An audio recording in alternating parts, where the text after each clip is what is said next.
Владата на Република Македонија на последната 41 седница го разгледа и утврди предлог текстот на годишната национална програма на Република Македонија за членство во НАТО за 2017-2018 година, како документ отворен за натамошна надградба. На седницата се донесе одлука делегацијата на Македонија да ја представи годишната национална програма за членство во НАТО за 2017-2018 година, со што официјално ќе започне 18-тиот циклус на акциониот план за членство во НАТО пред Комитетот на заменици постојани представници на земите членки во Алијансата на состанокот закажан за 11 декември оваа година во Брисел.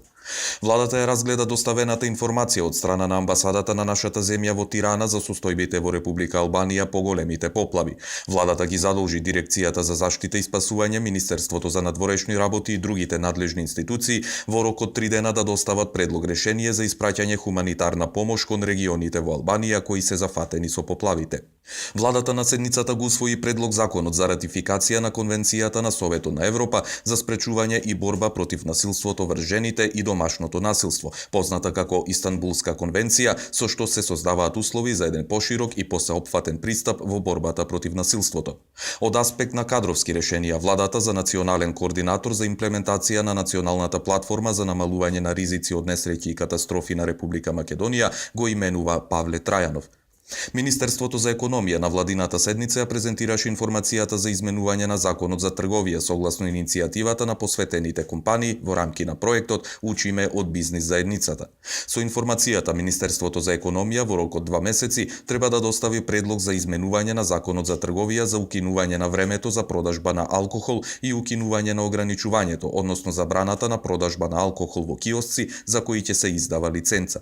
На седницата се донесоа заклучоци со кои на АДЛМ му се наложува да не започнува никакви инвестициони активности за проекти надвор од основната дејност, незапочнатите проекти да не влегуваат во инвестиционата програма за 2018 година и да се испита можноста за раскинување на склучените договори за кои не е започната реализација, во случај да не постојат финансиски импликации. Министрите ја разгледа и усвоија информацијата за реконструкција на железничката пруга Куманово-Белјаковце од железничкиот коридор 8, со што се задолжува јавното предпријатие Македонски железници веднаш да пристапи кон формирање единица за реализација на проектот и на акцијски план, во кој ќе бидат наведени сите активности кои треба да се преземат за надминување на проблемите со утврдена динамика и временски рок.